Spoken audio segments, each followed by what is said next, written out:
മയക്കുമരുന്ന് കേസുകളിൽ പ്രതിസന്ധിയിലായി മുസ്ലിം ലീഗ്. 3 സജീവ ലീഗ് പ്രവർത്തകരാണ് ഒരു മാസത്തിനിടെ പിടിയിലായത്.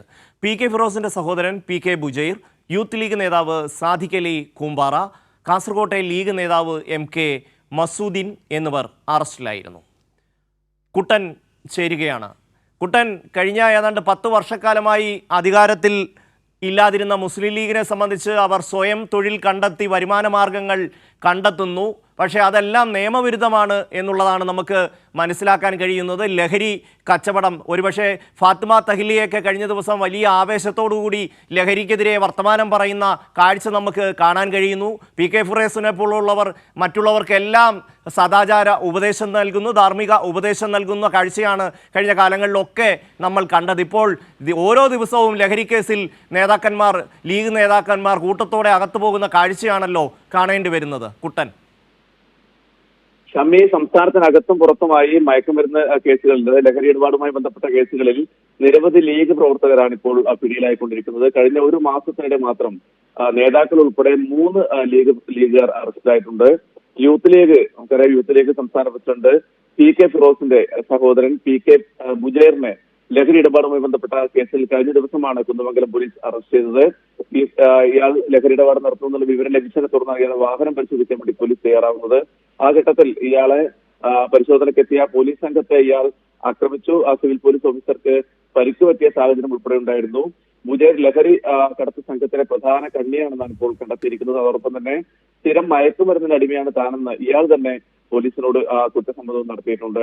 അതോടൊപ്പം തന്നെ കാസർഗോഡ് ദേലമ്പാടിയിലെ ലീഗ് നേതാവായ എം.കെ. മസൂദ് ദിവസങ്ങൾക്ക് മുമ്പാണ് മംഗലാപുരത്ത് പോലീസ് പിടിയിലായിരിക്കുന്നത്. അദ്ദേഹം അവിടുത്തെ ഈ കാസർഗോഡ് ദേലമ്പാടിയിലെ പ്രധാനപ്പെട്ട ലീഗിന്റെ നേതാവാണ്, പ്രാദേശിക നേതാവാണ്.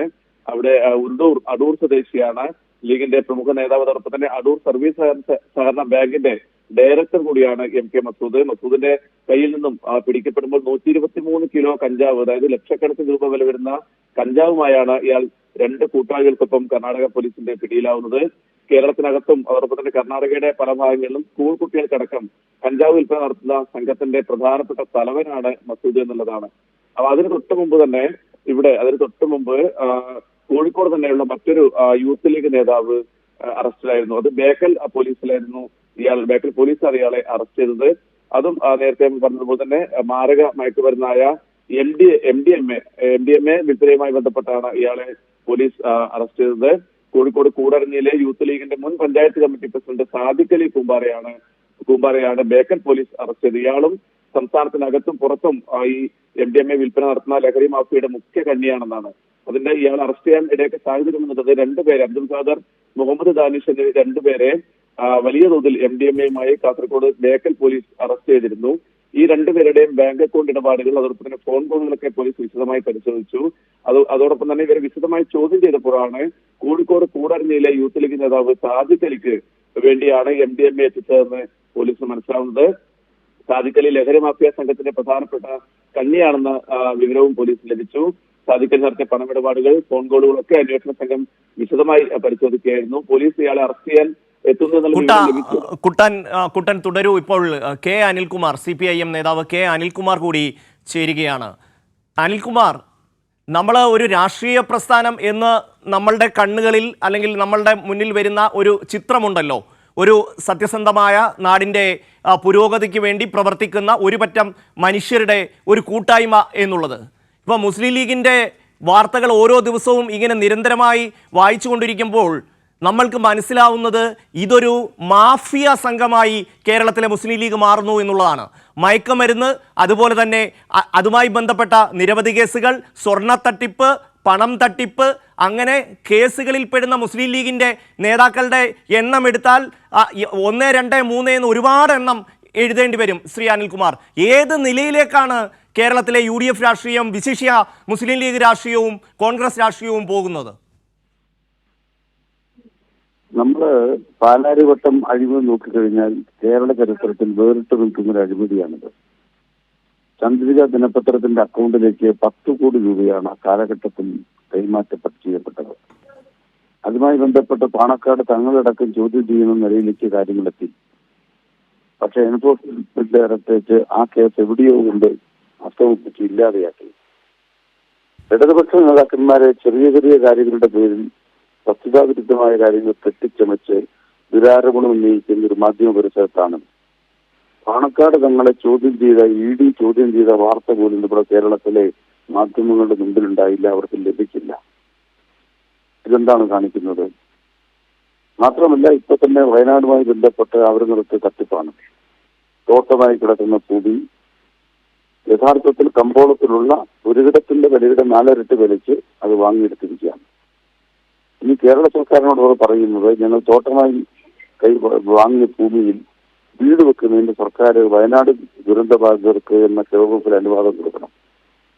അനുവാദം വാങ്ങിക്കിട്ടിക്കഴിയുമ്പോൾ യഥാർത്ഥത്തിൽ നാമമാത്രമായ വിലയ്ക്ക് ലഭ്യമാകുന്ന തോട്ടഭൂമിയാണ് വലിയ വിലയുള്ള ഒരു വസ്തുവായിട്ട് മാറാൻ പോകുന്നത്. ആരാണ് ഈ കൊള്ളയ്ക്ക് കൂട്ടുനിൽക്കുന്നത്? ലഹരിക്കെതിരായ പോരാട്ടത്തിന്റെ കേന്ദ്രമാണ് തങ്ങളെന്നാണ് ലീഗ് അവകാശപ്പെട്ടത്.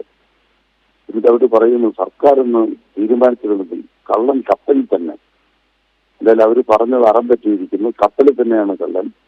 ഫിറോസിന്റെ വീട്ടിൽ തന്നെയാണ് ഇക്കാര്യങ്ങൾ കൈകാര്യം ചെയ്യുന്നത്. മുസ്ലിം ലീഗിന് പ്രതിപക്ഷത്തിരുന്നപ്പോൾ ഇതാണെങ്കിൽ ഭരണപക്ഷത്താവുമ്പോൾ എന്തായിരിക്കും ലീഗ്? ഇതാണ് മനസ്സിലാക്കേണ്ടത്. അതുകൊണ്ട് മുസ്ലിം ലീഗിന്റെ രാജ്യഭാരം കേരളത്തിന് എത്രത്തോളം വിനാശകരമാണ് എന്നുള്ളതിന്റെ തെളിവുകളാണ് പുറത്തു വരുന്നത്. ശ്രീ അനിൽകുമാർ, ഈ മയക്കുമരുന്ന് കേസുകളിൽ ഇപ്പോൾ ഈ ഒരാഴ്ചക്കകം 3 സജീവ ലീഗ് പ്രവർത്തകരാണ് ഒരു മാസത്തിനിടയ്ക്ക് പിടിയിലായത്. PK ഫിറോസിന്റെ സഹോദരൻ PK ബുജൈർ, യൂത്ത് ലീഗ് നേതാവ് സാദിഖ് അലി കൂമ്പാറ, കാസർകോട്ടെ ലീഗ് നേതാവ് MK മസൂദീൻ. ഇവരാണ് അറിയപ്പെടുന്ന നേതാക്കൾ. അല്ലാതെ ഈ കേസുകളുമായി ബന്ധപ്പെടുന്ന മയക്കുമരുന്ന് കേസുകളുടെ കാര്യം മാത്രമാണ് പറയുന്നത്. എത്രമാത്രം സാമൂഹ്യ വിരുദ്ധമായിട്ടുള്ള ഒരു പ്രവൃത്തിയിലാണ് ഇവർ ഏർപ്പെടുന്നത് എന്നുള്ളതാണ്. അവർക്ക് ഇവർ ഇത്രയും സാമൂഹ്യ പ്രതിബദ്ധതയില്ലാത്ത ഒരു വിഭാഗമായി ഇവർ മാറുന്നു എന്നുള്ളതാണ്. താങ്കൾ സൂചിപ്പിച്ചതുപോലെ പ്രതിപക്ഷത്തിരിക്കുമ്പോൾ ഇതാണെങ്കിൽ ഭരണപക്ഷത്തിരിക്കുമ്പോൾ ഇവർ എന്തായിരിക്കും നടത്തുക അനിൽകുമാർ? അല്ല, ഇസ്ലാമിക മതവുമായി ബന്ധപ്പെട്ട ഏറ്റവും പ്രധാനപ്പെട്ട ഹറാമായ വിലക്കപ്പെട്ട ഒരു കാര്യമാണ് ലഹരി. ആ വിലക്കപ്പെട്ടതിന്റെ വ്യാപാരമാണ് ഏറ്റെടുക്കുന്നത് എന്നുള്ളത് തന്നെ വളരെ പ്രധാനപ്പെട്ട കാര്യമാണ്. സ്വർണ്ണക്കള്ളക്കടത്തുമായി ബന്ധപ്പെട്ട് പരിശോധിച്ചാൽ എന്താ കാണാൻ കഴിയുക? ലീഗ് നേതാക്കന്മാർ കള്ളക്കടത്തിന് അവസരം കൊടുക്കാത്തതിന് സർക്കാരിനെ ആക്രമിക്കുകയാണ്. TV അൻവറിന്റെ കൂടെ ചേർന്നുകൊണ്ടാണ് കോഴിക്കോട് വിമാനത്താവളത്തിൽ സ്വർണ്ണക്കള്ളക്കടത്ത് പിടിക്കുന്ന കേരള പോലീസിനെ കടന്നാക്രമിക്കാൻ ലീഗ് തയ്യാറായത്.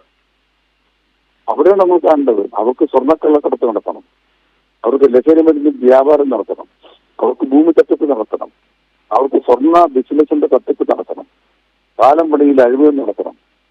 ഇങ്ങനെ കേരളത്തിന്റെ സമ്പത്ത് കവരുന്ന കൊള്ള സംഘമായി ഇന്ത്യൻ യൂണിയൻ മുസ്ലിം ലീഗ് മാറുകയും അതിന് പാണക്കാട് തങ്ങളുടെ കുടുംബത്തെ മറയാക്കുകയും ചെയ്യുന്ന കൊള്ളക്കാരുടെ സംഘമായിട്ട് അത് മാറിയിട്ടുണ്ട്.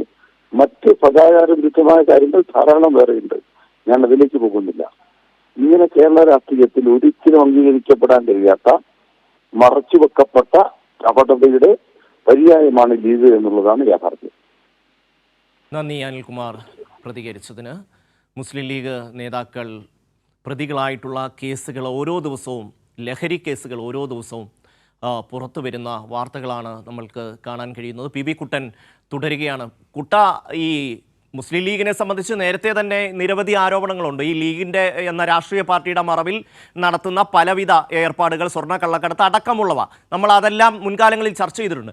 പക്ഷേ ഇപ്പോൾ അതിൽ നിന്നൊക്കെ മാറിയിട്ട് ലഹരിക്കടത്തിലേക്ക് മാറിയിരിക്കുകയാണ്. ഒരു തലമുറയെ ഇല്ലാതാക്കുന്ന, നമ്മുടെ സമൂഹത്തെ ഇല്ലാതാക്കുന്ന, നമ്മുടെ കുടുംബങ്ങളെ ഇല്ലാതാക്കുന്ന ലഹരിക്കടത്തിലേക്കാണ് ഈ പറയുന്ന മുസ്ലിം ലീഗിൻ്റെ നേതാക്കൻ മാറുന്നത്. നേരത്തെ അനിൽകുമാർ ചൂണ്ടിക്കാണിച്ചതുപോലെ പ്രതിപക്ഷത്തിരിക്കുമ്പോൾ ഇതാണ് അവസ്ഥയെങ്കിൽ ഇവർ ഭരണപക്ഷത്ത് വന്നാൽ കേരളം മുഴുവൻ മയക്കുമരുന്നിൻ്റെ ഒരു പറുദീസയായി മാറും. കുട്ടൻ, ഷമ്മി, ഇതിനകത്ത് നേരത്തെ, അതായത് കുറച്ചു കാലം മുമ്പൊക്കെ സ്വർണ്ണക്കടത്ത് കേസുകൾക്കകത്ത് നിരവധിയായ ലീഗ് പ്രവർത്തകർ, ലീഗിന്റെ നേതാക്കൾ, യൂത്ത് ലീഗിന്റെ നേതാക്കൾ, മണ്ഡലം പ്രസിഡന്റ് ഉൾപ്പെടെയുള്ള, നിയോജക മണ്ഡലം പ്രസിഡന്റ് ഉൾപ്പെടെയുള്ള നേതാക്കൾ പല ഘട്ടങ്ങളിലായി അറസ്റ്റിലായിരുന്നു. പിന്നീട് നമുക്കറിയാം, കേരള പോലീസ് ശക്തമായ നടപടികൾ, വളരെ ശക്തമായ പരിശോധനകളൊക്കെ നടത്തുന്ന ഘട്ടത്തിൽ ഇപ്പോഴും സ്വാഭാവികമായും സ്വർണ്ണക്കടത്ത് ഉണ്ടാകും. പക്ഷെ ഇപ്പോൾ പ്രധാനപ്പെട്ട ഒരു ലക്ഷ്യം ഈ മയക്കുമരുന്ന് കച്ചവടമാണ് എന്നുള്ളതാണ് നമുക്ക് വ്യക്തമാകുന്നത്. കാരണം ഈ കഴിഞ്ഞ കുറച്ച് നാളുകളായി നടന്ന ഈ കേസുകളുടെ ഒരു ഹിസ്റ്ററി പരിശോധിച്ചാൽ ഇതൊക്കെ യുവാക്കളെയും അതോടൊപ്പം തന്നെ വിദ്യാർത്ഥികളെ, സ്കൂൾ വിദ്യാർത്ഥികൾ ഉൾപ്പെടെ ലക്ഷ്യമിട്ടുകൊണ്ടാണ് ഡിവൈഎഫ്ഐയുടെ സംസ്ഥാന പ്രസിഡന്റ് വസീഫ് കൂടി ചേരുകയാണ്. ശ്രീ വസീഫ്, നമ്മുടെ നാട്ടിൻ്റെ സമൂഹത്തിൻ്റെ ഒക്കെ പുരോഗതിക്ക് വേണ്ടി പ്രവർത്തിക്കുന്നവരാണ് രാഷ്ട്രീയ പ്രസ്ഥാനങ്ങൾ, അതിൻ്റെ നേതാക്കൾ. ധാർമ്മികമായും ഒക്കെ ഉയർന്ന തലത്തിൽ നിൽക്കേണ്ടവരാണ്. പക്ഷേ മുസ്ലിം ലീഗുമായി ബന്ധപ്പെട്ട് ഓരോ ദിവസവും വായിക്കേണ്ടി വരുന്നത് അവരുമായി ബന്ധപ്പെട്ട ആൾക്കാർ മയക്കുമരുന്ന് കേസുകളിൽ ദിനം പ്രതിയാവുന്നു എന്നുള്ളതാണ്. കഴിഞ്ഞ ഒരു മാസത്തിനിടയ്ക്ക് 3 പ്രധാനപ്പെട്ട നേതാക്കൾ, PK ഫിറോസിൻ്റെ സഹോദരൻ PK ബുജൈർ, യൂത്ത് ലീഗ് നേതാവ് സാദിഖ് അലി കൂമ്പാറ, കാസർഗോട്ടെ ലീഗ് നേതാവ് MK മസൂദ്ദീൻ എന്നിവർ അറിയപ്പെടുന്നവർ അറസ്റ്റിലായിട്ടുണ്ട്. അല്ലാതെ പിടിയിലായിട്ടുള്ളവരുടെ എണ്ണം ഒരുപാട് വരും. ഇതൊരു വല്ലാത്ത അവസ്ഥയാണ്. നാടിനെ മുക്കിക്കൊല്ലാൻ, മയക്കുമരുന്നിൻ്റെ കൈകളിലേക്ക് എത്തിക്കാൻ, സമൂഹത്തെ ഇല്ലാതാക്കാൻ ഒരു രാഷ്ട്രീയ പ്രസ്ഥാനത്തിൻ്റെ അമരത്തിരിക്കുന്നവർ ശ്രമിക്കുന്നു എന്നുള്ളത് നിസ്സാരപ്പെട്ട കാര്യമല്ല വസീഫ്. ഇവിടെ മുസ്ലിം ലീഗ് എന്ന് പറയുമ്പോൾ പൊതുവെ ഈ സമ്പത്തിന്റെ മുകളിൽ കെട്ടിപ്പടുക്കുന്ന ഒരു പാർട്ടിയാണ് മുസ്ലിം ലീഗ്. സമ്പത്തിന് പുറകെ പോകുന്ന പാർട്ടിയാണ് മുസ്ലിം ലീഗ്. മുതലാളിമാർക്ക് വേണ്ടി അല്ലെങ്കിൽ എളുപ്പത്തിൽ പണം ഉണ്ടാക്കുന്നതിന് വേണ്ടി പരിശ്രമിക്കുന്നവർ മുസ്ലിം ലീഗിൽ വ്യാപകമായി ഉണ്ട് എന്നൊക്കെ നമുക്കറിയാം. എന്ത് മാർഗവനെ പണം ഉണ്ടാക്കുക എന്നുള്ളത് അവരുടെ ഒരു അജണ്ടയാണ്. നേരത്തെ നമുക്കറിയാം സ്വർണ്ണക്കടത്ത് കേസ്, ഞങ്ങളെയൊക്കെ വലിയ രീതിയിൽ ആക്ഷേപിക്കുന്നതിനും സ്വർണ്ണക്കടത്ത് പിടിക്കുന്നു കേരള ഗവൺമെന്റ് എന്നൊക്കെ പറഞ്ഞ് വലിയ പ്രക്ഷോഭത്തിനും വാട്സപ്പിലും ഫേസ്ബുക്കിലും ഒക്കെ അത് ഒരു വല്ലാത്ത രീതിയിലേക്ക് പ്രചരണം കൊണ്ടുപോകുന്നതിനൊക്കെ മുസ്ലിം ലീഗ് നേതൃത്വം കൊടുത്തതാണ്. അന്ന് ഞങ്ങളൊരു പരിശോധന നടത്തിയപ്പോൾ നമുക്ക് മനസ്സിലായിരുന്നു, ദുബായിൽ നിന്നും നെടുമ്പാശ്ശേരിയിലേക്ക് വന്ന ഒരു ഫ്ലൈറ്റിൽ 2023 8-ാം മാസം ആ ഫ്ലൈറ്റിൽ ഇവിടെ മലപ്പുറം ജില്ലയിലെ മുസ്ലിം ലീഗിന്റെ ജില്ലാ പഞ്ചായത്ത് മെമ്പർ ഒരു ഫൈസൽ എടശ്ശേരി 50 ലക്ഷത്തിലധികം പണം മൂല്യം വരുന്ന സ്വർണം പറയാൻ പറ്റാത്ത സ്ഥലത്ത് ഒളിപ്പിച്ചു കടത്തി എന്നുള്ളതാ കേസ്. നിങ്ങൾ പരിശോധിച്ചോ. മുസ്ലിം ലീഗ് പോലത്തെ ഒരു പ്രസ്ഥാനത്തിന്റെ ജില്ലാ പഞ്ചായത്ത് മെമ്പർ മുൻ പഞ്ചായത്ത് പ്രസിഡന്റ് ആണ് എന്നാണ് ഞാൻ മനസ്സിലാക്കുന്നത്. അങ്ങനെ ഒരു വ്യക്തി ഇതുപോലൊരു കേസിൽ നേരത്തെ പിടിക്കപ്പെട്ടിട്ടുണ്ട്. അതിനൊക്കെ തുടർച്ചയായിട്ട് ഇവർ നടത്തിയ പ്രചരണം എന്താ? ഇവിടെ മലപ്പുറം ജില്ലയിൽ കേസ് അധികമാണ്, മലപ്പുറം ജില്ലയിൽ പിന്നെ ഇങ്ങനെ പോലീസ് വല്ലാത്ത രീതിയിൽ ഇടപെടുന്നു എന്നൊക്കെ പറഞ്ഞ് ഇതിനെ വഴിതിരിച്ചു കൊണ്ടുപോവുക. യഥാർത്ഥത്തിൽ എന്താ പ്രശ്നം? ഈ സമ്പത്തിനോടുള്ള അമിത താല്പര്യം, മുസ്ലിം ലീഗിന്റെ നേതൃത്വത്തിനും മുസ്ലിം ലീഗിന്റെ പ്രവർത്തകർക്കുമുള്ള സമ്പത്തിനോടുള്ള അമിത താല്പര്യം. ഇപ്പൊ നോക്കൂ നിങ്ങൾ, മുസ്ലിം ലീഗിന്റെ ജില്ലാ പഞ്ചായത്ത് മെമ്പർ എവിടെ? മലപ്പുറത്തെ ആ ജില്ലാ പഞ്ചായത്ത് മെമ്പർ 30 കോടിയിലധികം രൂപയാണ് തന്റെ മുസ്ലിം ലീഗിനെ വിശ്വസിച്ച് നടക്കുന്ന സാധാരണക്കാരായ മുസ്ലിം ലീഗ് പ്രവർത്തകരിൽ നിന്ന് ഉൾപ്പെടെ കളക്ട് ചെയ്തത്. എന്തിന്റെ പേരിലാ? അഴിമതി നടത്തുകയാണ്. അങ്ങനെ കളക്ട് ചെയ്ത് അവസാനം ഗത്യന്തരമില്ലാതെ മുസ്ലിം ലീഗിനെ പുറത്താക്കേണ്ടി വന്നു. അതിന്റെ ഒക്കെ തുടർച്ചയായിട്ട് തന്നെയാണ് ഇപ്പൊ ഈ മയക്കുമരുന്നിനെ നമ്മൾ കാണേണ്ടത്. ഇപ്പോ ഈ പറഞ്ഞ ബുജൈർ, അതിനു മുമ്പ് കൂമ്പാറയിലുള്ളൊരു കക്ഷി, കാസർഗോഡുള്ളൊരു കക്ഷി, കാസർഗോഡൊക്കെ 123 കിലോ സ്വർണമാണ് കർണാടകയിൽ നിന്ന് കൊണ്ടുവരുമ്പോൾ പിടിച്ചത്. ഇപ്പോ ഇവിടെ കുന്നമംഗലത്ത് മുസ്ലിം ലീഗിന്റെ സംസ്ഥാന നേതാവിന്റെ, യൂത്ത് ലീഗിന്റെ സംസ്ഥാന പ്രസിഡന്റിന്റെ അനിയന്റെ കേസ്. ഇതെല്ലാം നമ്മൾ കാണേണ്ടത് ഈ എന്ത് വിധേനയും സമൂഹത്തിൽ എന്ത് തോന്നിവാസം ചെയ്തിട്ടായാലും ഞങ്ങൾക്ക് പണമുണ്ടാക്കണം എന്നുള്ള അജണ്ടയിലേക്ക് ഇവർ പോവുകയാണ്. ഇതിനെ തിരുത്താൻ മുസ്ലിം ലീഗിന്റെ നേതൃത്വം തയ്യാറാകുന്നില്ല. ഇവിടെ സാധാരണ ജനങ്ങൾ സംശയിക്കുന്നത് ഇതിന്റെ എല്ലാ വിഹിതം, എല്ലാ കച്ചവടത്തിന്റെയും വിഹിതം മുസ്ലിം ലീഗ് നേതൃത്വത്തിന് കൃത്യമായി കിട്ടുന്നുണ്ട് എന്നുള്ളതാണ്. അല്ലാതെ ജില്ലാ പഞ്ചായത്തായാലും നേരത്തെ ഞാൻ പറഞ്ഞത് 2 ജില്ലാ പഞ്ചായത്ത് മലപ്പുറം പോലത്തെ മുസ്ലിം ലീഗിന്റെ ഏറ്റവും പ്രധാനപ്പെട്ട കേന്ദ്രത്തിലെ 2 ജില്ലാ പഞ്ചായത്ത് മെമ്പർമാരെ കുറിച്ചുള്ള ആക്ഷേപമാണ് ഞാൻ പറഞ്ഞത്. അങ്ങനെയുള്ള ആക്ഷേപം അവിടെ നിന്ന് തുടർന്ന് ഇപ്പോ ഇതാ ലഹരിക്കടത്തിന്റെ പ്രധാനപ്പെട്ട കണ്ണികളാണ് മുസ്ലിം ലീഗ് എന്നുള്ളതിലേക്ക് കാര്യങ്ങൾ എത്തുക. അപ്പോൾ നമ്മൾ ഇതിനെയെല്ലാം ഗൗരവമായി നോക്കി കാണേണ്ടതുണ്ട്. ശക്തമായ അന്വേഷണം നടത്തണം. ഏത് രാഷ്ട്രീയ ആക്ഷേപം ഉണ്ടെങ്കിലും പോലീസ് ശരിയായ നടപടിയിലേക്ക് പോകണം. ഇവര് രാഷ്ട്രീയമായി അധിക്ഷേപിച്ച് ഇത് ഏതോ വിഭാഗത്തെ ഇല്ലാതെയാക്കാനെന്നൊക്കെ ചിലപ്പോൾ ഇതിന്റെ മുകളിലും ചിലപ്പോൾ പ്രചരണമൊക്കെ കൊണ്ടുവരും. അതാണ് ഇവരുടെ ഒരു രീതി. അതുകൊണ്ട് ഇതിനെല്ലാം ചെറുത്തു തോൽപ്പിക്കേണ്ടതുണ്ട്. ലഹരി മാഫിയ ബന്ധങ്ങളുമായിട്ടുള്ള ബന്ധം മുസ്ലിം ലീഗ് അവസാനിപ്പിക്കണം. ഇത് തീക്കൊള്ളി കൊണ്ട് തലചൊറിയുന്നത് പോലെയാണ്. ഈ നാടിനെ ഒന്നിച്ച് ചുട്ട് കരിച്ചു കളയാനും ശേഷിയുള്ളതാണ് ഈ മയക്കുമരുന്ന്. ഈ മയക്കുമരുന്ന് മാഫിയ സംഘങ്ങളോട് മുസ്ലിം ലീഗിന്റെ കൂട്ടുകെട്ട് അത്യന്തം അപകടകരമാണ്. പാണക്കാട് തങ്ങൾ നേരിട്ടിടപെട്ട് ഈ വിഷയങ്ങളിൽ നിന്ന് തങ്ങളുടെ അണികൾ പുറകോട്ട് പോകണം എന്നുള്ള ശക്തമായ നിർദ്ദേശം കൊടുക്കണം. അത് ഈ ജനം ആഗ്രഹിക്കുന്നുണ്ട്. നന്ദി വസീഫ് പ്രതികരിച്ചതിന്. ഇപ്പോൾ CPIM നേതാവ് TV രാജേഷ് കൂടി ചേരുകയാണ്. രാജേഷ്, ഇത് വലിയ ഈ നാടിനെ ആകെ ഇല്ലാതാക്കുന്ന ഒരു പ്രവർത്തനമാണ്. അതിന് നേതൃത്വം കൊടുക്കുന്നത് മുസ്ലിം ലീഗിൻ്റെ അറിയപ്പെടുന്ന നേതാക്കളുമായി ബന്ധപ്പെട്ടവരുമാണ്. കഴിഞ്ഞ ഒരു മാസത്തിനിടെ അറസ്റ്റിലായ 3 പേരാണ് ലീഗുമായി ബന്ധപ്പെട്ട്.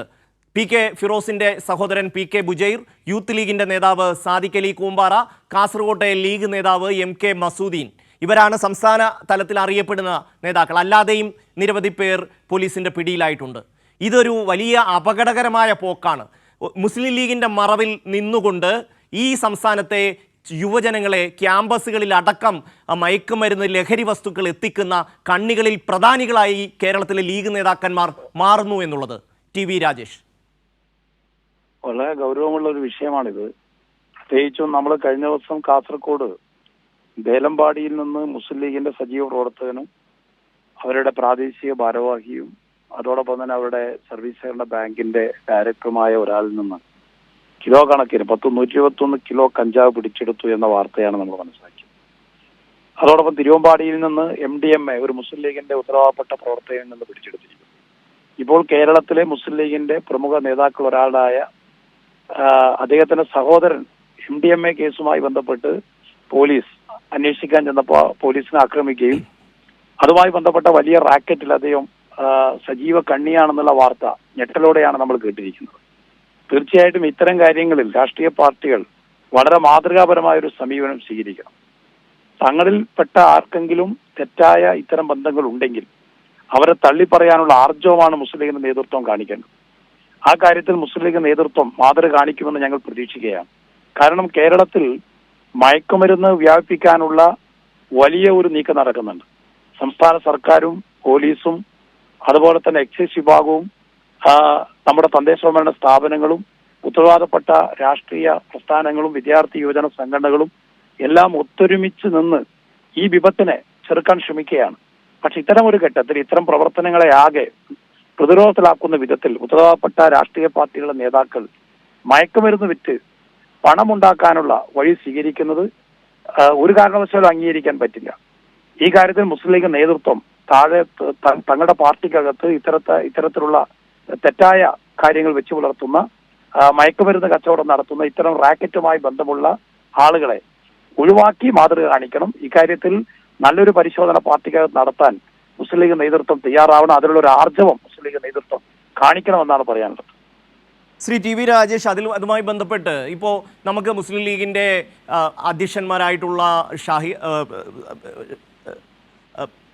ശിഹാബ് തങ്ങൾ, ഒപ്പം തന്നെ സാദിഖ് അലി തങ്ങൾ, ഇവരുടെയൊക്കെ ഒരു മുഖം, അവരുടെ ഒരു നേതൃത്വം ഒക്കെ വരുമ്പോൾ വളരെ സാത്വികമായ മതപരമായ ഒരു മുഖമായി നമ്മളുടെ മുന്നിൽ നിൽക്കുകയാണ്. അതുകൊണ്ട് തന്നെ ലീഗുമായി ബന്ധപ്പെട്ട് ഇത്തരത്തിൽ ഒരു ചിന്തയിലേക്ക് നമുക്ക് പോകാൻ കഴിയുന്നില്ല. പക്ഷേ ഇതൊരു മറയാക്കി നിർത്തിക്കൊണ്ട് കേരളത്തിൻ്റെ സാമ്പത്തിക താല്പര്യങ്ങൾ മാത്രം മുന്നിൽ നിർത്തിക്കൊണ്ട് സമൂഹത്തിൻ്റെ പൊതുവായ താല്പര്യങ്ങളെ ഇല്ലായ്മ ചെയ്യുന്ന രീതിയിലേക്ക് ലീഗിൻ്റെ നേതാക്കന്മാർ മാറുന്നു. നേരത്തെ വസീഫ് സംസാരിച്ചപ്പോൾ പറഞ്ഞതുപോലെ 123 കിലോ സ്വർണവുമായിട്ടാണ് ചില ലീഗ് നേതാക്കളെ പിടികൂടിയത്. സ്വർണവുമായി ബന്ധപ്പെട്ട് കാസർഗോഡ് ഒരു MLA തന്നെ ജയിലിൽ പോയ സാഹചര്യം നമുക്ക് ഓർമ്മയുണ്ട്. ആ രീതിയിൽ ഒരു ഭാഗത്ത് മതത്തിൻ്റെ ആ ഒരു മറ ഉപയോഗിച്ചുകൊണ്ട് ഈ പറയുന്ന സ്വർണ്ണക്കടത്തായാലും ഇപ്പോൾ അതിലും വലിയ സാമൂഹിക ദ്രോഹമായിട്ടുള്ള മയക്കുമരുന്ന് കടത്തിലേക്കുമൊക്കെ ഒരു രാഷ്ട്രീയ പ്രസ്ഥാനം തിരിയുക എന്ന് പറഞ്ഞാൽ, അതിൻ്റെ പ്രവർത്തകർ തിരിയുക എന്ന് പറഞ്ഞാൽ അത് ഏത് രീതിയിൽ ഉൾക്കൊള്ളാൻ കഴിയും? പ്രത്യേകിച്ചും ഇപ്പോൾ പ്രതിപക്ഷത്ത് ഇത്രയും ചെയ്യുന്നുവെങ്കിൽ അവർ ഭരണപക്ഷത്തങ്ങനെ എത്തിയാൽ എന്താവും നമ്മുടെ സംസ്ഥാനത്തിൻ്റെ സാഹചര്യം? എന്നുവെച്ചാൽ മുസ്ലിം ലീഗുമായി ബന്ധപ്പെട്ട് നിരവധി നേതാക്കൾ നേരത്തെ സ്വർണവുമായി ബന്ധപ്പെട്ട് ജ്വല്ലറി തട്ടിപ്പ് കേസുണ്ട്, സ്വർണ്ണക്കടത്ത് കേസുണ്ട്. ഇപ്പൊ നമുക്കറിയാലോ, കേരളത്തിൽ സമീപകാലത്തുണ്ടായിട്ടുള്ള സ്വർണ്ണക്കടത്ത് കേസുകളിൽ ലീഗിന്റെ ഒട്ടേറെ ഉത്തരവാദപ്പെട്ട പ്രവർത്തകർ പ്രതിക്കൂട്ടിലാണ്. ഒട്ടേറെ ആളുകൾ സംശയത്തിന് നിഴലിലായിട്ടുള്ള കാര്യങ്ങൾ നമ്മുടെ മുന്നിലുണ്ട്. അവിടങ്ങളിലൊക്കെ ഇതൊക്കെ ഒരു ബിസിനസ്സാണെന്ന് പറഞ്ഞ് ഇതിനെയൊക്കെ വളരെയധികം ലളിതവൽക്കരിക്കാനും ലഘൂകരിക്കാനുമാണ് പലപ്പോഴും മുസ്ലിം ലീഗ് നേതൃത്വം തയ്യാറാകുന്നത്. ഇപ്പൊ മുസ്ലിം ലീഗിന്റെ MLA പ്രതിയായിട്ടുള്ള കോടിക്കണക്കിന് രൂപയുടെ ജ്വല്ലറി തട്ടിപ്പ് കേസ് വന്നു. ആ തട്ടിപ്പ് കേസ് വന്നപ്പോ യഥാർത്ഥത്തിൽ മുസ്ലിം ലീഗിന്റെ നേതാവെന്ന മേൽവിലാസം ഉപയോഗിച്ച് അദ്ദേഹം നടത്തിയ കോടിക്കണക്കിന് രൂപയുടെ തട്ടിപ്പുണ്ട്. പക്ഷെ ഇതിനൊക്കെ മുസ്ലിം ലീഗ് നേതൃത്വം നിസ്സാരമായി തള്ളിക്കളയുകയാണ് ചെയ്തിട്ടുള്ളത്. അതൊരു ബിസിനസ്സാണ്, അത് പൊളിഞ്ഞു പോയിരിക്കുന്നു എന്ന് പറഞ്ഞ് യഥാർത്ഥത്തിൽ ഈ സ്വർണ്ണ തട്ടിപ്പിനെ സമർത്ഥമായി മറച്ചുവെക്കാനും തട്ടിപ്പിന് നേതൃത്വം കൊടുത്ത അതിന്റെ സൂത്രധാരന്മാരെ പരോക്ഷമായി ന്യായീകരിക്കാനും പോലും മടി കാണിക്കാത്ത ഒരു നില മുസ്ലിം ലീഗ് നേതൃത്വത്തിന്റെ ഭാഗത്ത് നേരത്തെ ഉണ്ടായിട്ടുണ്ട്. ഏതായാലും മുസ്ലിം ലീഗ് നേതൃത്വം ഇത്തരം കാര്യങ്ങളിൽ ശക്തമായ നിലപാട് സ്വീകരിക്കേണ്ടിയിരിക്കുന്നു എന്നുള്ളതാണ് കഴിഞ്ഞ കുറച്ച് ദിവസങ്ങൾ എടുത്തു നോക്കിയാൽ കേരളത്തിൽ മയക്കുമരുന്ന് കേസുമായി ബന്ധപ്പെട്ട് അറസ്റ്റ് ചെയ്യപ്പെട്ടവരെല്ലാം മുസ്ലിം ലീഗിന്റെ പ്രധാന നേതാക്കന്മാരാണ്, പ്രാദേശിക നേതൃത്വമാണ്, അവർക്ക് ഉന്നത നേതാക്കന്മാരുമായിട്ട് ബന്ധമുള്ളവരാണ്, മുസ്ലിം ലീഗിന്റെ വേദികളിലെ സ്ഥിര സാന്നിധ്യമാണ്. ഇതൊക്കെ നമ്മൾ കൂട്ടി വായിക്കുമ്പോൾ മുസ്ലിം ലീഗ് നേതൃത്വം ആത്മപരിശോധന നടത്തണം, ഇത്തരക്കാർക്കെതിരായി നിലപാട് സ്വീകരിക്കണം.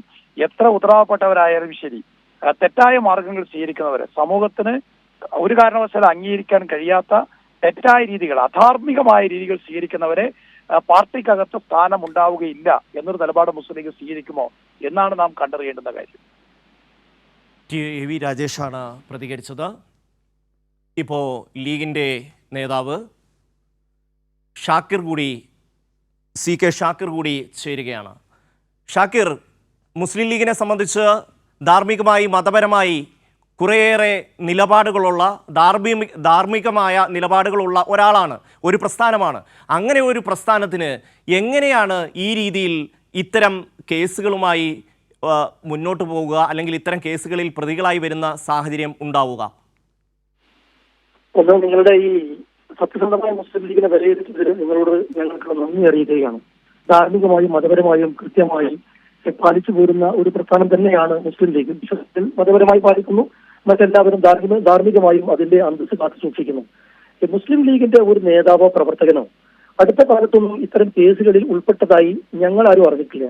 മാത്രവുമല്ല, മുസ്ലിം ലീഗിനെ സംബന്ധിച്ചിടത്തോളം പ്രിയപ്പെട്ട PK ഫിറോസ് കഴിഞ്ഞ ദിവസം പറഞ്ഞതുപോലെ അഥവാ ലക്ഷക്കണക്കിന് 24-25 ലക്ഷം അംഗങ്ങൾ മുസ്ലിം ലീഗ് കേരളത്തിലുണ്ട്. ആ 24-25 ലക്ഷം അംഗങ്ങളിൽ ആരെങ്കിലുമൊക്കെ ഏതെങ്കിലും കേസുകളിൽ, ക്രിമിനൽ കേസുകളിൽ പെട്ടുപോയാൽ അവർ എന്താണോ രാജ്യത്തെ നിയമം അനുസരിച്ച് അവർക്ക് ലഭിക്കാവുന്ന ശിക്ഷ, ആ ശിക്ഷ അവർക്ക് ലഭിക്കണം എന്നുള്ള അഭിപ്രായക്കാരാണ് ഞങ്ങളെല്ലാവരും. അതുകൊണ്ട് തന്നെ അവർക്ക് വക്കാലത്ത് പിടിക്കാനോ അവരെ ന്യായീകരിക്കാനോ മുസ്ലിം ലീഗിന്റെ ഒരു നേതാവും പ്രവർത്തകനും ഒരു കാലത്തും വന്നിട്ടില്ല. ഇപ്പൊ കഴിഞ്ഞ ദിവസം നിങ്ങൾ പറഞ്ഞിട്ടുള്ള കാര്യം ഇപ്പൊ നേരത്തെ ഞാൻ കേൾക്കുന്ന സമയത്ത് നിങ്ങളുടെ യൂത്ത് ലീഗിന്റെ നേതാവിനെയും പ്രവർത്തകരെയും കൂട്ടി പറയുന്നുണ്ട്. സത്യത്തിൽ ഇപ്പൊ നിങ്ങൾ ഈ ചർച്ച എടുക്കാൻ കാരണമായി എനിക്ക് തോന്നുന്നത് PK ഫിറോസിന്റെ അനിയനെ ഒരു കേസിൽ പിടിച്ചതുമായി ബന്ധപ്പെട്ടാണ് ഞാൻ മനസ്സിലാക്കുന്നത്. അങ്ങനെയാണെങ്കിൽ ഇന്നലെ PK ഫിറോസ് പറഞ്ഞൊരു കാര്യത്തിന് ഈ ചർച്ചയിൽ പങ്കെടുത്ത PV രാജേഷോ നിങ്ങൾ ആരെങ്കിലും മറുപടി പറയണമെന്ന് ഞാൻ ആഗ്രഹിക്കുന്നു. എന്താന്ന് വെച്ചാൽ, ഒരു DYFIയുടെ പ്രവർത്തകനെയാണ് മയക്കുമരുന്നുമായി പിടികൂടിയത് കൊടുവള്ളിയിൽ. ആ പിടികൂടിയ ആളുടെ പേരുൾപ്പെടെ പോലീസ് പുറത്തുവിട്ടിട്ടുണ്ട്. അദ്ദേഹത്തിന്റെ സോഷ്യൽ മീഡിയ അക്കൗണ്ടുകളൊക്കെ പരിശോധിച്ച് നമുക്കറിയാം അദ്ദേഹം CPM പ്രവർത്തകനാണ്. അദ്ദേഹത്തിന് വേണ്ടി കുന്നമംഗലം അല്ലെങ്കിൽ കൊടുവള്ളി മേഖലയിലൊക്കെ പോലീസ് സ്റ്റേഷനിൽ വന്നിട്ടുള്ളത് അവിടുത്തെ പ്രാദേശിക CPM നേതാക്കന്മാരാണ്. എന്നാൽ PK ഫിറോസിന്റെ അനിയൻ അദ്ദേഹവുമായി ബന്ധപ്പെട്ടു എന്നുള്ള കാരണം കൊണ്ട് അദ്ദേഹത്തെ പോലീസ് അറസ്റ്റ് ചെയ്തിട്ടോ അല്ലെങ്കിൽ അദ്ദേഹത്തിനെതിരെ ഇപ്പൊ ചാർത്തിയതായി നമ്മൾ മനസ്സിലാക്കിയിട്ടുള്ളത് പോലീസിനെ ആക്രമിച്ചതുൾപ്പെടെയുള്ള കേസുകളാണ്. ആ കേസുകളിൽ അദ്ദേഹത്തിന് എന്താണോ കേസ് ആക്രമിച്ചത് മാത്രമല്ല, മയക്കുമരുന്ന് ഉപയോഗിക്കുന്നതിനുള്ള ചില സാധനങ്ങൾ കൂടി ഇയാളിൽ നിന്ന് കണ്ടെടുത്തിട്ടുണ്ട്. അത് മാത്രമല്ല, ഇയാൾ പോലീസിന് മൊഴി നൽകിയിട്ടുണ്ട്. ഞാൻ സ്ഥിരമായി മയക്കുമരുന്ന് ഉപയോഗിക്കുന്ന ആളാണെന്നുള്ള മൊഴി പോലീസിന് നൽകിയിട്ടുണ്ട്. ഈ ലഹരിയിൽ കൂടിയാണ് ഇയാൾ പോലീസിനെ ആക്രമിച്ചതും. അതുകൊണ്ടാണ് അത് സംബന്ധിച്ച് കൂടുതൽ അന്വേഷണം പോലീസ് നടത്തിയത്. ആയിക്കോട്ടെ, അദ്ദേഹത്തിന് എന്ത് ശിക്ഷയാണോ നമ്മുടെ രാജ്യത്തുള്ളത് അത് കൊടുക്കട്ടെ. ഇപ്പൊ CPM നേതാക്കന്മാർ ഈ കൈരളി ചാനലിലും സോഷ്യൽ മീഡിയയിലും മുന്നിരുന്നത് ഈ കുറ്റകൃത്യങ്ങൾക്കെതിരെ നടപടി സ്വീകരിക്കണം, അല്ലെങ്കിൽ ഒരു രാഷ്ട്രീയ പാർട്ടിയെ ആക്രമിക്കാൻ വേണ്ടി മുദ്രിക്കുകയല്ല വേണ്ടത്. പോലീസ് നിങ്ങളുടെ അടുത്തല്ലേ, അവർക്ക് ശിക്ഷ ഉറപ്പാക്കൂ. അതല്ലേ നമ്മൾ ചെയ്യേണ്ടത്. അതായത് ആളുകൾക്ക് രാഷ്ട്രീയ ലാഭം ഉണ്ടാക്കാൻ, രാഷ്ട്രീയ എതിരാളികളെ എന്താണ് ഈ കുട്ടികളെ സംസാരിക്കുന്ന പോലെ സംസാരിക്കുന്നത്? ഇപ്പൊ ഈ കഞ്ചാവുമായി ലഹരിയുമായി പിടികൂടിയത് സാദിഖ് അലി കൂമ്പാറയാണ്. അതുപോലെ തന്നെ ലഹരിയുമായി പിടികൂടിയത് ലീഗ് നേതാവ് MK മസൂദിനെയാണ്. ഇവരുടെ എല്ലാം കയ്യിൽ നിന്ന് ഈ ലഹരി അടക്കമാണ് പോലീസ് പിടികൂടുന്നത്. പിന്നെ ശിക്ഷിക്കേണ്ടതൊക്കെ കോടതിയാണല്ലോ. പോലീസ് ചെയ്യേണ്ട നടപടി പോലീസ് ചെയ്യുന്നുണ്ട്. ഇത് ഒറ്റപ്പെട്ട സംഭവം അല്ല. സ്വർണ്ണക്കടത്ത് കേസിലും പിടികൂടുന്നതിൽ വലിയൊരു ശതമാനം ലീഗിൻ്റെ നേതാക്കളാണ്. ഷാക്കീറെ, നിങ്ങൾ അങ്ങനെ വളരെ നിഷ്കളങ്കമായി ആരെങ്കിലും ഒരാൾ കുറ്റം ചെയ്യുന്നെങ്കിൽ അവർക്കെതിരെ നടപടിയെടുത്തോളൂ എന്ന് പറഞ്ഞു പോകുന്നത് ശരിയല്ലല്ലോ. ഇത്തരത്തിൽ തുടർച്ചയായ ആൾക്കാർ കേസുകളിൽ പ്രതിയാവുന്നതും തെളിവുകളുമായി പിടിയിലാവുകയും ചെയ്യുന്ന സാഹചര്യത്തിലാണ് നമ്മൾ ഈ വിഷയം ചർച്ച ചെയ്യേണ്ടി വരുന്നത്. പിന്നീട് ഇന്നലെ PK ഫിറോസ് വളരെ വികാരഭരിതമായി മാധ്യമങ്ങളിൽ പറയുന്നത് കണ്ടു. ഞാൻ വേറൊരു ഐഡൻറ്റിറ്റിയാണ്, എൻ്റെ അനുജൻ മറ്റൊരു വ്യക്തിയാണ് എന്നൊക്കെ പറയുന്നത് കേട്ടു. പക്ഷേ നമുക്കറിയാം കോടിയേരി ബാലകൃഷ്ണൻ്റെ മകൻ ഒരു പണം ഇടപാടുമായി ബന്ധപ്പെട്ട കേസിൽ പോകുന്ന സമയത്ത് PK ഫിറോസ് എത്രമാത്രം ആ മനുഷ്യനെ ഇതുമായി ബന്ധപ്പെട്ട് വാർത്താസമ്മേളനങ്ങൾ നടത്തി നിരന്തരമായി വേട്ടയാടിക്കൊണ്ടിരുന്ന ഒരു വ്യക്തിയാണ്. പക്ഷേ സ്വന്തം അനുഭവത്തിലേക്ക് വന്നപ്പോൾ അനുജൻ വേറെ ജ്യേഷ്ഠൻ വേറെ എന്ന നിലയിലായിട്ടുണ്ട്. അതെന്തോ ആയിക്കോട്ടെ. പക്ഷേ മുസ്ലിം ലീഗ് എന്ന രാഷ്ട്രീയ പാർട്ടിയുടെ മറവിൽ വലിയ തോതിൽ കേരളത്തിൽ സാമൂഹ്യ വിരുദ്ധ പ്രവർത്തനങ്ങൾ നടത്തുന്നു എന്നതിൻ്റെ നിരവധിയായ തെളിവുകൾ വന്നതിൻ്റെ സാഹചര്യത്തിലാണ്. അല്ലാതെ PK ഫിറോസിൻ്റെ അനുജൻ്റെ വിഷയം മാത്രം വെച്ചിട്ടല്ല നമ്മൾ ഈ വിഷയം എടുത്തത്. ഷാക്കിർ, PK ഫിറോസിനോടോ മറ്റോ വ്യക്തിപരമായ എതിർപ്പോ രാഷ്ട്രീയ വിരോധമുണ്ടെങ്കിൽ തെറ്റിദ്ധരിക്കാൻ വിലപ്പോവില്ല. PK ഫിറോസ് ഒരർത്ഥത്തിലും തെറ്റിദ്ധരിച്ചെന്ന് മാത്രമല്ല, സ്വന്തം സഹോദരനാണെങ്കിൽ പോലും തെറ്റ് ചെയ്താൽ കടുത്ത ശിക്ഷ കൊടുക്കണമെന്ന് പറയുകയും അതിനുവേണ്ടി എവിടെയെങ്കിലും അദ്ദേഹത്തെ രക്ഷപ്പെടുത്താൻ ഒരു ശ്രമവും നടത്തിയിരുന്നത് മാത്രമല്ല, കൃത്യമായി മാധ്യമങ്ങൾക്ക് മുമ്പിലും അദ്ദേഹത്തിന്റെ മാതാപിതാക്കളുടെ അഭിപ്രായം പോലും പറഞ്ഞു. അപ്പൊ നിങ്ങൾക്ക് എവിടെ താല്പര്യം? ഇപ്പൊ കോടിയേരി ജനിച്ചിന് ന്യായീകരിക്കാൻ CPM-കാരുണ്ടായിരുന്നു, രക്ഷപ്പെടുത്താൻ അതിന്റെ നേതാക്കന്മാരുണ്ടായിരുന്നു. അദ്ദേഹം 1 വർഷത്തോളമാണ് ഈ കേസിൽ ജയിലിൽ കിടന്നത്. ആ കുറ്റകൃത്യത്തിന് ജയിലിൽ കിടന്നതിന് PK ഫിറോസിനോട് ദേഷ്യം പിടിച്ചിട്ട് കാര്യമുണ്ടോ? അത് കുറ്റവാളികൾ നിങ്ങൾ നിരന്തരമായി വീണ വിജയന്റെ പേരിൽ മുഖ്യമന്ത്രി പിണറായി വിജയൻ രാജിവെക്കണമെന്ന് ആവശ്യപ്പെടുന്ന പാർട്ടിയാണ് നിങ്ങളുടെ ലീഗ്, നിങ്ങളുടെ UDF. കോടിയേരി ബാലകൃഷ്ണന്റെ മകൻ ജയിലിൽ കിടന്നതിന് ഒരു തെളിവുമില്ല എന്ന് പറഞ്ഞ് വെറുതെ വിടേണ്ടി വന്ന ഒരു സാഹചര്യം. ഒരു തെളിവുമില്ല. അയാൾ സാമ്പത്തിക ഇടപാട് മാത്രമാണ് നടത്തിയിട്ടുള്ളത്. അയാൾ വേറെ ലഹരിയുമായി ബന്ധപ്പെട്ട ഒരു കേസും അയാൾക്കെതിരെയില്ല. എന്നിട്ട് പോലും നിങ്ങൾ നിരന്തരമായി ഇവിടുത്തെ CPIM-ന്റെ നേതാക്കന്മാരെ ആക്രമിക്കുന്നവരായിരുന്നു. ഒന്നാമത്തെ ആളാണ് ഈ PK ഫിറോസ്. ഷാക്കിർ, നിങ്ങളുടെ ഓരോ നേതാക്കന്മാരും ഇത് തന്നെയാണ് ചെയ്തുകൊണ്ടിരുന്നത്. പക്ഷേ സ്വന്തം മുഖത്തിന് നേരെ അത് വന്നപ്പോൾ നിങ്ങൾക്ക് വേദനിക്കുന്നുണ്ട്. നിങ്ങൾ മറ്റ് പ്രതിപക്ഷ CPIM-ന്റെ നേതാക്കന്മാർക്കെതിരെ വരുമ്പോൾ നിങ്ങൾക്ക് രാജിവെക്കണം. നിങ്ങളുടെ നേരെ വരുമ്പം നിങ്ങൾക്കൊരു പ്രശ്നവുമില്ല. ആര് പറഞ്ഞു? നിങ്ങൾ തെറ്റിദ്ധരിക്കല്ലേ? മുഖ്യമന്ത്രി പിണറായി വിജയനോ മന്ത്രി വീണ വിജയൻ മുഖ്യമന്ത്രി മകനോ അല്ലെങ്കിൽ മറ്റ് മന്ത്രി വീണയോ ഇവരാരും രാജിവെക്കണം എന്ന് ആവശ്യപ്പെടുമ്പോൾ അവര് ചെയ്ത കുറ്റത്തിനാണ്. അല്ലാണ്ട് അവരെ മക്കളോ സഹോദരങ്ങളോ ഇവിടെ കോടിയേരി ബാലകൃഷ്ണൻ എന്ത് കുറ്റമാണ് ചെയ്തത്? മുഖ്യമന്ത്രി പിണറായി വിജയൻ എന്ത് കുറ്റമാണ് ചെയ്തത്? നിങ്ങൾ എന്ത് അടിസ്ഥാനത്തിലാണ് പറയുന്നത്? മക്കൾ ഒരു കേസിൽ ബോധപൂർവമായി ED പ്രതിയാക്കുന്നു, അതിൽ തെളിവില്ലെന്ന് കണ്ട് അയാളെ ഇറക്കി വിടേണ്ടി വരുന്നു. കുറ്റവാളികളെയും നിരപരാധികളെയും സമീപിക്കാൻ നോക്കരുത്. ഈ സമൂഹത്തിന്റെ മുമ്പിൽ വ്യവസ്ഥയിൽ അദ്ദേഹം പറഞ്ഞതാണ്. അദ്ദേഹം നിരപരാധിയാണെങ്കിൽ കോടതി വഴി പുറത്തു വന്നോട്ടെ, ഞങ്ങൾക്കാർക്ക് എന്താ പ്രശ്നം? അതുവഴി ആരെങ്കിലും ഒക്കെ ഏതെങ്കിലും കുറ്റകൃത്യത്തിൽ പിടികൂടിയാൽ അത് ധാർമ്മികമായി മൂല്യങ്ങൾ കാത്തു സൂക്ഷിക്കുന്ന മുസ്ലിം ലീഗിന്റെ ഒരാളും 2 പേരോ 3 പേരോ 4 പേരോ 5 പേരോ അല്ലല്ലോ, തുടർച്ചയായി ഇങ്ങനെ പിടിക്കപ്പെടുകയല്ലേ. അതുകൊണ്ടാണല്ലോ ഇത് ചോദിക്കേണ്ടി വരുന്നത്. മുസ്ലിം ലീഗിന്റെയോ അല്ലെങ്കിൽ പോഷക സംഘടനകളിൽ ഏതെങ്കിലും ഒരു നേതാവ് ഇത്തരം മോശപ്പെട്ട കേസുകളിൽ അറസ്റ്റ് ചെയ്ത് നിങ്ങൾക്ക് പറയാൻ കഴിയുമോ? നിങ്ങൾ വെറുതെ തെറ്റിദ്ധരിക്കല്ലേ? ഒരു ചാനലിന്റെ വിശ്വാസം നിങ്ങൾ നഷ്ടപ്പെടുത്തല്ലേ? കൈരളിയാണെങ്കിൽ സാദിഖ് അലി കൂമ്പാറ ആരാണ്? MK മസൂദീൻ ആരാണ്? ഇവരൊക്കെ ലീഗിന്റെ നേതാക്കളല്ലേ? നിങ്ങൾ ദാവൂദ് ഇബ്രാഹിം ആരാണെന്ന് ചോദിച്ചാൽ നമുക്ക് ഇങ്ങനെ പറയാൻ കഴിയും? അങ്ങനെ ഒരാൾ ലീഗ് ഞങ്ങളാരും ലീഗ് നേതാക്കൾ അങ്ങനെ കണ്ടിട്ടില്ല. ഒരു നിമിഷം ഷാക്കിർ തുടരുക. ഇപ്പോൾ PK കുട്ടൻ കൂടി ചേരുകയാണ്. കുട്ടൻ, അദ്ദേഹം പറയുന്നത് ലീഗിന്റെ ആരെയും അറസ്റ്റ് ചെയ്തിട്ടില്ല, അങ്ങനെ ഒരു വിഷയമേ ഇല്ലെന്ന്. കുട്ടൻ, അതിനകത്ത് ഷാക്കിർ ഒരു പ്രധാനപ്പെട്ട കാര്യം മനസ്സിലാക്കേണ്ടത്, ഷമ്മി, കഴിഞ്ഞ ദിവസം കാസർഗോഡ് മംഗലാപുരത്ത് പോലീസ് അറസ്റ്റ് 123 കിലോ കഞ്ചാവുമായി അറസ്റ്റ് ചെയ്ത കാസർഗോഡ് ദേലമ്പാടിയിലെ പ്രമുഖ മുസ്ലിം ലീഗ് നേതാവാണ് MK മസൂദ്. അദ്ദേഹം അവിടുത്തെ UDF ഭരിക്കുന്ന അടൂർ സർവീസ് സഹകരണ ബാങ്ക് ഡയറക്ടറാണ്. അത് കാസർഗോഡ് ഇപ്പൊ ഷാക്കിർ സംസ്ഥാന നേതാവായതുകൊണ്ട് ഇപ്പൊ കാസർഗോഡ് നേതാക്കൾ അറിയുന്നില്ലെങ്കിൽ അവിടെ അന്വേഷണം വളരെ കൃത്യമായിട്ട് അദ്ദേഹത്തിന് വിവരങ്ങൾ കിട്ടും. ആൾ 123 കിലോ കഞ്ചാവുമായി കർണാടക പോലീസ് അറസ്റ്റ് ചെയ്യുന്നു. ചോദ്യം ചെയ്യലിൽ പോലീസിന് ലഭിച്ച വിവരം കർണാടകയിലെയും കേരളത്തിലെയും സ്കൂൾ കുട്ടികൾ ഉൾപ്പെടെ ലക്ഷ്യമിട്ടുകൊണ്ടാണ് ഈ കഞ്ചാവ് ഇങ്ങോട്ടേക്ക് കൊണ്ടുവരുന്നത് എന്നുള്ളതാണ്. നോക്കണം, 123 കിലോഗ്രാമാണ്. നമുക്കൊരു സങ്കല്പിക്കുന്നതിന്റെ അപ്പുറത്തുള്ള ഒരു വലിയ അളവ് കഞ്ചാവുമായിട്ടാണ് ഇയാളെ പിടികൂടുന്നത്. ഇയാൾ കൃത്യമായി കാസർഗോഡ് ദേലമ്പാടിയിലെ ലീഗ് നേതാവാണ്, അവിടുത്തെ സഹകരണ ബാങ്കിന്റെ ഡയറക്ടറാണ്. മറ്റൊരാൾ നമ്മൾ നേരത്തെ പറഞ്ഞ യൂത്ത് ലീഗിന്റെ MDMA വിൽപ്പന നടത്തിയ കേസിൽ അറസ്റ്റിലായ സാദിഖ് അലി കുമാർ എന്ന് പറയുന്നത് മുസ്ലിം യൂത്ത് ലീഗിന്റെ അവിടുത്തെ സജീവ പ്രവർത്തനമാണ്. അദ്ദേഹത്തിന് സോഷ്യൽ മീഡിയ പ്രൊഫൈലുകൾ നോക്കിയാൽ അറിയാം. അതോടൊപ്പം അറസ്റ്റിലാവുന്നതിന് മുമ്പ് അയാൾ അവിടുത്തെ ഈ കുമാർ അത് ആ പ്രദേശത്തെ മുസ്ലിം യൂത്ത് ലീഗിന്റെ പഞ്ചായത്ത് കമ്മിറ്റിയുടെ മുൻ പ്രസിഡന്റ് കൂടിയാണ്. ഇവരൊക്കെ ഷാക്കിർ അറിയില്ല എന്ന് പറഞ്ഞതിന്റെ അടിസ്ഥാനത്തിലാണ് അറിയില്ല. പക്ഷേ ഏതായാലും ഷാക്കിർ ഇവരെ പറ്റി അന്വേഷിക്കുന്നത് സ്വാഭാവികം നല്ലതായിരിക്കും. ഇപ്പോൾ PK ഫിറോസിന്റെ അനുജന്റെ കേസ് നമ്മൾ നേരത്തെ പറഞ്ഞതാണ്. ഈ പ്രധാനപ്പെട്ട ഇത്തരത്തിൽ 3 പേരാണ് കഴിഞ്ഞ ഒരു മാസത്തിനിടയിൽ ഏറ്റവും ഈ 2 പേർ ഏറ്റവും അടുത്ത ദിവസങ്ങളിലാണ്. ഈ സാദിഖ് അലി കുമാർ കുറച്ച് നാളുകൾക്ക് മുമ്പാണ് ബേക്കൽ പോലീസിന്റെ പിടിയിലാവുന്നത്. ഈ 3 പേരും സജീവ ലീഗ് പ്രവർത്തകരാണ്. ലീഗിന്റെ സംസ്ഥാന നേതാക്കളുമായി ഉൾപ്പെടെ അടുത്ത ബന്ധമുള്ള ആൾക്കാരാണ്.